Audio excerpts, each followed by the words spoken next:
Hello everyone, so I will be discussing the semantic relations along with its two key components, the semantic oddity and the transference of meaning.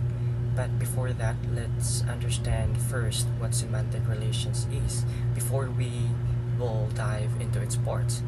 So, semantic relations in language focus on how meanings are echoed, contrasted, or built upon within a text. So this approach emphasizes repeated ideas, opposites, or even logical arguments rather than sound or structure.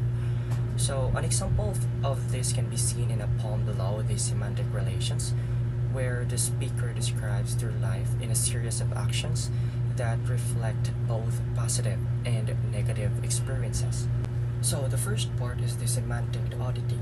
So the semantic oddity occurs when the established pattern of meaning is disrupted. So in the example from the poem, the fourth line, as you have noticed, and once for laughing punch her in the face. So it clearly stands out sharply because it contrasts with the positive actions described from the previous lines, right? And this deviation highlights the emotional complexity of the speaker and emphasizes the paradox in their behavior. So the second part is the transference of meaning. So transference of meaning occurs when parallel structure link different meanings, creating connections between them.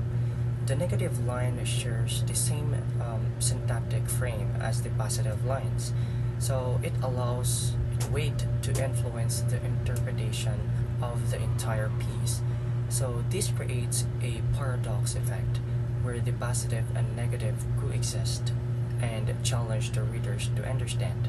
So let's use this poem as an example. She always helped others. She volunteered every weekend. She cherished her friends deeply. She betrayed her best friend without a second thought. So in the final line, though contrasting, is framed similarly to the previous ones, forcing the readers to re-evaluate the overall meaning of the actions presented. So to conclude the topic about the semantic relations, particularly through the semantic oddity and the transference of meaning, it enriches our comprehension of text. These concepts reveal the complexity of human emotions and relationships, showing how contrasting ideas can coexist in literature. So that is all for the topic semantic relations. Now let's move on to the second one, violation of grammatical fixed word order.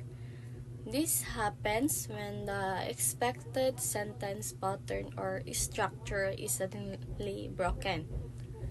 In the poem, even though the first few lines are parallel and sound similar, the fourth line changes the pattern. It is still grammatically correct, but it shifts in meaning and tone. The earlier lines talk about positive actions, but the fourth line introduces something different or negative which surprises the reader. This creates a stylistic effects showing how the poet can use small grammatical changes to make a big emotional or artistic impact. As you can see in the example, the first three lines describe happy and positive events, but the fourth line suddenly breaks the mood by introducing a negative or tragic idea. Even though the sentence follows the same grammatical form, the meaning completely changes. This unexpected shift draws the reader's attention and highlights the power of word order and structure in expressing emotions. Here we have the shifts in syntactic meaning. This means that even when the sentence structure or grammar stays the same, the meaning can still change. So the syntax or how the sentence is formed remains consistent, but the emotion or message behind it shifts. For example, in this poem, and every week he tipped up half his wage. and what he didn't spend each week he saved, and praised his wife for every meal she made, and once for laughing, punched her in the face. So, so the first sentence sounds positive. The man is hardworking, saving money, and appreciating his wife. But then, the last line um, completely changed the meaning and emotion. The same sentence structure continues, but it suddenly turns into violent. This shows that meaning doesn't only depends on the structure, it also depends on the content and context of the words. Next is peculiar arrangement of textual properties. This means the text has a unique pattern or structure that stands out. It often uses parallelism, which means repeating a similar sentence pattern, and for the deviation, which means breaking that pattern to get attention. In the same example, the first three lines follow the same structure and rhythm.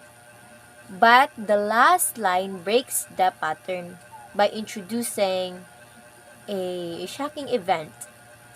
Katong na part nga, and once for laughing, punch her in the face.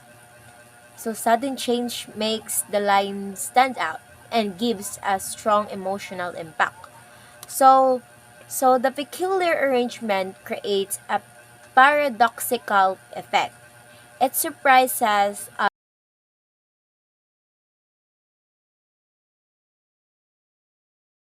within the same structure.